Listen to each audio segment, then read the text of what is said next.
जब ब्राह्मण भोजन करता है, संसार का कोई मानव जब भोजन ग्रहण करता है, भोजन की अपनी थाली में से एक गासा निकालकर थोड़ा सा चावल दाल जो भी आप जीम रहे हो, मिठाई आदि आदि सामग्री निकालकर जो गौ माता के लिए ग्रास के रूप में निकालता है, कहते हैं उस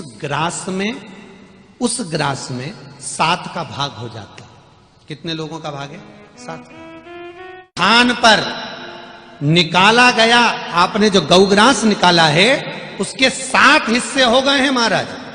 निकालते से ही केवल गौग्रास तो उसका नाम है, उसके 7 हिस्से हो गए। पहला गया पितरों के खाते में, दूसरा गया आहूतों के खाते में, तीसरा गया वासुकों के खाते में, चौथा गया अधोगति के खाते में। अधोगति वाला उसमें से केवल जो भूमि का भाग रहता है वही रहता है, बाकी का कोई भाग नहीं लेगा। जो गौग्रास भूमि पे निकल गया वही भाग, अन्यथा नहीं लेगा। 5वां गया देव भाग के लिए महाराज।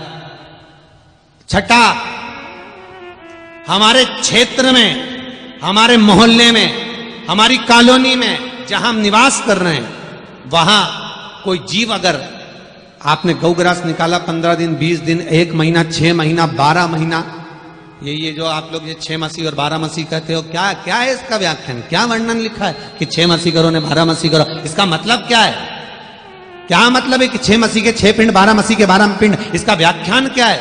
तो गरुड़ पुराण में उसका भी वर्णन किया गया कि 6 मासी के 6 और 12 मासी के 12 पिंड का मतलब होता है, इसको पहले 6 महीने के बाद करते थे, फिर 12 मासी 12 महीने बाद करते थे। उसका कारण क्या था कि घर के परिवार में, कुटुंब में, मोहल्ले में, क्षेत्र में, नगर में अगर कोई भोजन करेगा, उसने गौ ग्रास निकाला, उसके ग्रास का भाग जो जीवात्मा गई है 1 साल तक उसके लिए वार्षिक पिंड नहीं हुआ है, उस जीवात्मा को उस गौ ग्रास का एक अंश उसके खाते में लिखाता जाता है, तो वो जीव तृप्त हो जाता है। आज के जमाने में तो 13वां करो, उसके तुरंत बाद 6 मासी, उसके तुरंत बाद 12वां कर देते 12 मासी,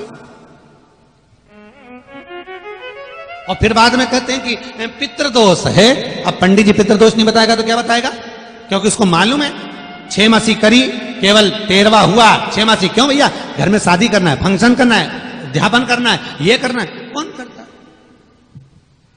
6 मासी 12 मासी 6 महीने बाद दिया जाता था 6 मासी का पिंड, जिससे वो तृप्त हो जाए।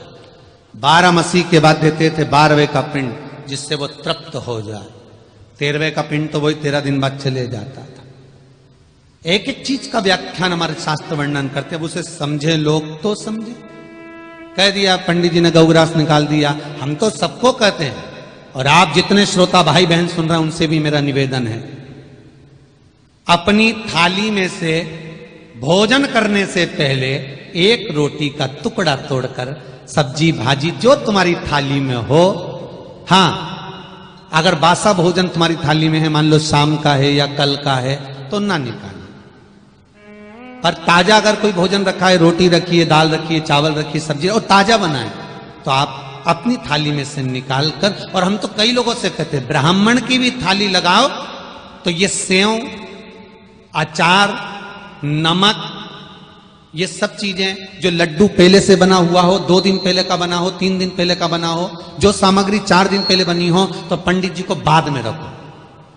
किसी ब्राह्मण को अगर भोजन करा रहे हो तो तुम लड्डू, गुलाब जामुन, इमरती, भजिया अगर 1 रात्रि पुराना भी है तो निवेदन है ये बाद में रखना। जब वो गौग्रास निकालते उसके तुरंत बाद रख दो,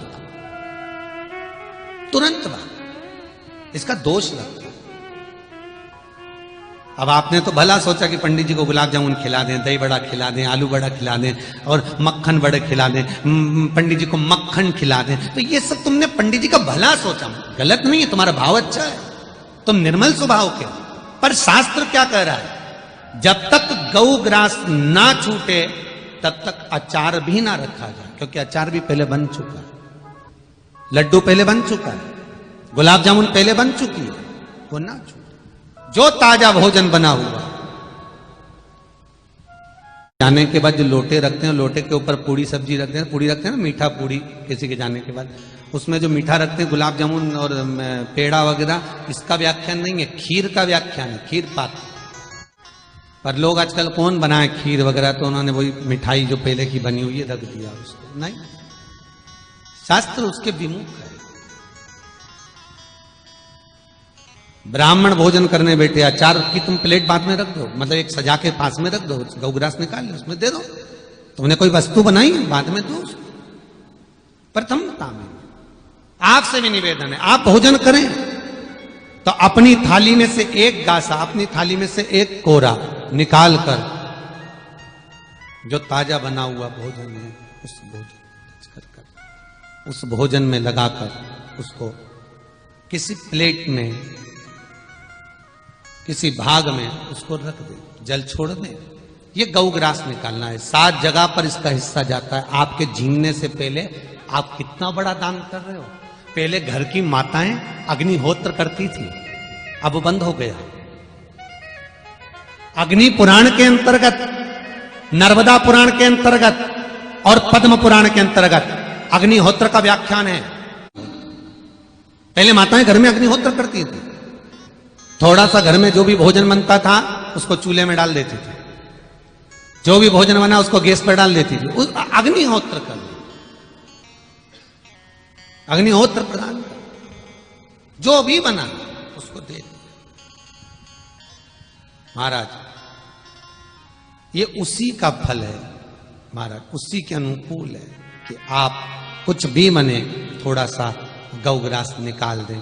मैं तो अपने श्रोता भाई बहनों को जितने टीवी चैनल के माध्यम से सुन रहे हैं, चाहे वो नवयुवक लड़के हों, चाहे नवयुवक बेटियां हों, चाहे घर के बुजुर्ग हों, माताएं हों, पुरुष हों, सबसे निवेदन है आप भी प्रतिदिन भोजन करें। जब प्रातः का, तब जो वस्तु ताजी बनी हो, एक रोटी का टुकड़ा तोड़कर उसमें लगाकर गौग्रास अवश्य निकालो। कहते हैं जो व्यक्ति जीते जी अपने रहते हुए गौग्रास निकालता है, मरने के बाद उसको यदि 6 मसीह और 12 मसीह का भी पिंड नहीं मिलता तो भी वो जीव तर जाता है। यहां तक गौग्रास का महत्व बताया, यहां तक व्याख्या। 6 मसीह और 12 मसीह का भी अगर पिंड ना मिले, 6 मसीह और 12 मसीह का भी, 6 माह का 12 माह का भी अगर पिंड प्राप्त ना हो तो भी जीव तर गया, केवल गौग्रास से प्राप्त हो गया। और जब जितने श्रोता भाई बहन सुन रहे हैं टीवी के माध्यम से, यूट्यूब फेसबुक के माध्यम से, अगर इनके घर में 4 लोग भी गौग्रास निकालने लगे, 2 लोग भी निकालने लगे, तो भी कल्याण। अच्छा, एक प्रश्न, ये कथा एक बार आगरा में कही थी तो उसमें एक प्रश्न आया था व्हाट्सएप पर कि गुरुजी आज के समय में हमें गाय नहीं मिलती तो हम गौग्रास किसको दें। वो गाय नहीं हमारे यहाँ कॉलोनी में नहीं आती, हमारे सोसाइटी में नहीं आती, तो हम वो गौग्रास किसको दें। महाराज, अगर गाय का गौग्रास आपने निकाला है और गाय तक नहीं पहुंच रहा है तो शास्त्र कहता है किसी वृक्ष के जड़ में उसको ले जाकर डाल सकते, किसी भी वृक्ष। थोड़ा ही तो निकालते हो, कहां बहुत सारा निकाल, थोड़ा मत, एक का सा गाय का निकले। तो गौग्रास के 7 हिस्से हुए, वो आपको व्याख्यान वर्णन करा। दूसरा तो इसमें से 4 भाग गौग्रास तुमने जो ब्राह्मण को भोजन कराया है, ब्राह्मण जब भोजन करा है, ब्राह्मण का प्रतिशत, गौ माता का प्रतिशत, स्वान का प्रतिशत और कागा का प्रतिशत, 4 लोगों का प्रतिशत आपको मालूम होना चाहिए। ब्राह्मण को भोजन कराने पर ब्राह्मण का मुख अग्नि है और अग्नि होने के कारण ब्राह्मण को हम जो वस्तु का भोजन करा रहे हैं, जो भी उसके मुख के लिए हमने थाली में लगा कर दिया है, ब्राह्मण जब भोजन ग्रहण करता है उसका जीमने का आधा भाग जो जीव चला गया, जिसके निमित्त से हमने जिमाया है, उसको प्राप्त होता है। जब ब्राह्मण भोजन करता है, संसार का कोई मानव जब भोजन ग्रहण करता है, भोजन की अपनी थाली में से एक गासा निकालकर थोड़ा सा चावल दाल जो भी आप जीम रहे हो, मिठाई आदि का अधिक सामग्री निकाल कर जो गौ